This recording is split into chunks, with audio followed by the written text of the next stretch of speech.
पूर्व प्रधानमंत्री डॉक्टर मनमोहन सिंह का 26 दिसंबर को 92 साल की उम्र में निधन हो गया, जिसके बाद राष्ट्रपति भवन में राष्ट्रीय ध्वज को आधा झुकाकर राष्ट्रीय शोक घोषित कर दिया गया है।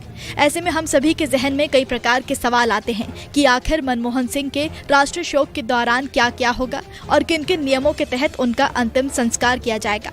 तो सबसे पहले आपको बता दें कि भारत सरकार ने आज के लिए निर्धारित सभी कार्यक्रम रद्द कर दिए हैं और 7 दिनों का राष्ट्रीय शोक घोषित किया गया है। डॉक्टर मनमोहन सिंह का अंतिम संस्कार पूरे राजकीय सम्मान के साथ किया जाएगा। तो वहीं सबसे पहला सवाल ये आता है कि आखिर डॉक्टर मनमोहन सिंह के निधन पर राष्ट्रीय शोक क्यों घोषित किया गया और आखिर ये राष्ट्रीय शोक होता क्या है।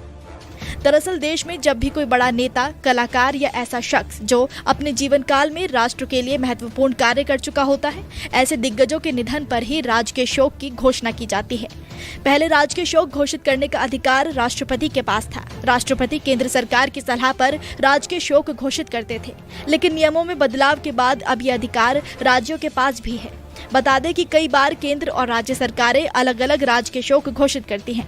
राष्ट्रीय शोक पूरे देश में शोक को व्यक्त करने का एक प्रतीकात्मक तरीका है। तो वहीं अगला सवाल आता है कि आखिर राष्ट्रीय शोक के दौरान क्या होता है। Flag code of India rules के अनुसार राजकीय शोक के दौरान विधानसभा सचिवालय समेत महत्वपूर्ण सरकारी कार्यालयों में लगे राष्ट्रीय ध्वज को आधा झुका दिया जाता है। इसके अलावा कोई भी औपचारिक या सरकारी कार्यक्रम आयोजित नहीं किया जाता।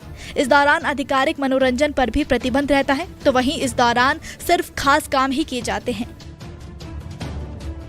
अगला सवाल ये भी आता है कि क्या राष्ट्रीय शोक के दौरान सरकारी छुट्टी घोषित होती है या नहीं। तो आपको बता दें कि राजकीय शोक घोषित होने पर किसी भी स्कूल या सरकारी संस्थान में छुट्टी नहीं रहती। केंद्र सरकार के 1997 की नोटिफिकेशन में कहा गया है कि राजकीय शोक के दौरान कोई सरकारी छुट्टी नहीं रहेगी। नियमों के अनुसार जब किसी राष्ट्रपति या प्रधानमंत्री की मौत पद पर रहते हुए होती है तो उस परिस्थिति में सरकारी छुट्टी घोषित की जाती है। हालांकि केंद्र या राज्य सरकारें चाहें तो छुट्टी का ऐलान कर सकती हैं। केंद्र सरकार की 1997 में दिए गए नोटिफिकेशन के मुताबिक राजकीय शव यात्रा के दौरान सार्वजनिक छुट्टी अनिवार्य नहीं है, लेकिन इससे पहले इसे जरूरी माना जाता था। तो वहीं ये भी सवाल आता है कि आखिर ये राष्ट्रीय शोक कितने दिनों तक होता है।